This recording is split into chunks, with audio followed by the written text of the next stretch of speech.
बिल्कुल 100% जमहूरियत फेल हो चुकी है। मैं जमहूरी लाशें क्यों कहता हूं और दफनाता क्यों नहीं हूं? जमहूरी लाश से हम बोर हो गए, फिर उस जमहूरी लाश के लिए हम दूसरी जमहूरी लाश लेके आए। इनको दफनाना नहीं चाहिए, इनको चौक पे टांग के गाड़ना चाहिए जमीन के अंदर। तो इनकी हैसियत 10 रुपए की थी, आज 10 अरब रुपए की है। फैसल भाई, माइक इज विद यू।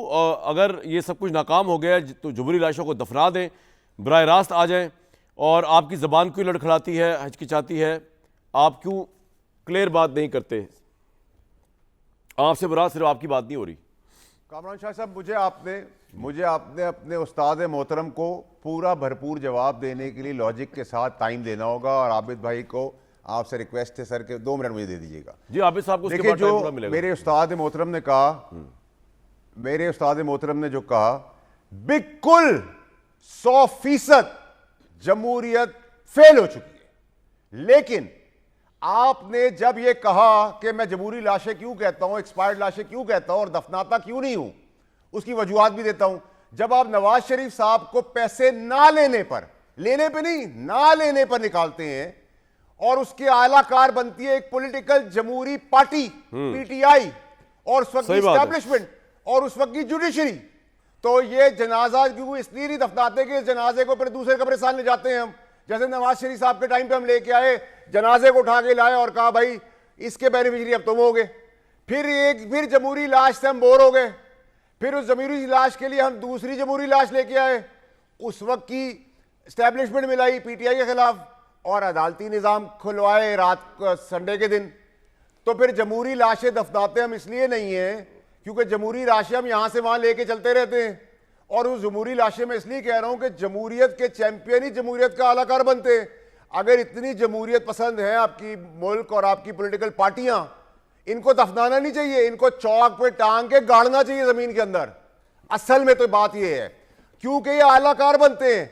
अगर पीटीआई ना बनती आलाकार तो नवाज शरीफ साहब को इस बेरहमी और बेदर्दी से पैसे ना लेने पे नहीं निकाला जा सकता था।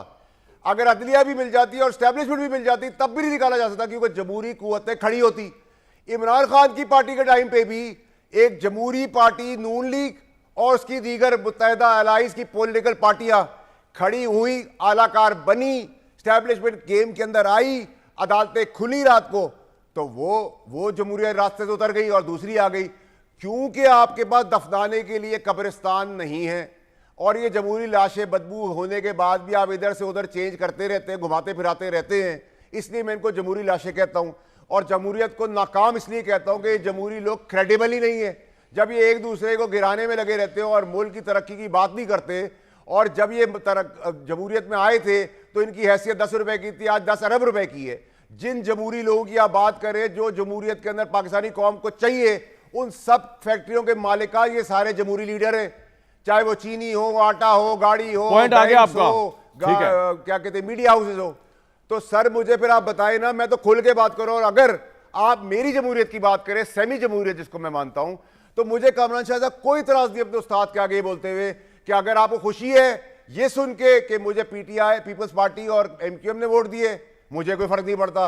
आपको लगता है एस्टैब्लिशमेंट ने मुझे जिताया, मुझे कोई फर्क नहीं पड़ता। आपको लगता है मैंने पैसों से सेनेट की सीट ली, मुझे कोई फर्क नहीं पड़ता।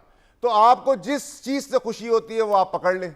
बिल्कुल ठीक है सर, डिग्री होती है और सेनेट और मैंने अपना गोल अचीव कर लिया। आप इतने उसमें ना जज्बाती ना हो जाए। आप फैसल भाई, यहाँ पे तो बड़े बड़े काम हुए, आप तो कुछ भी नहीं।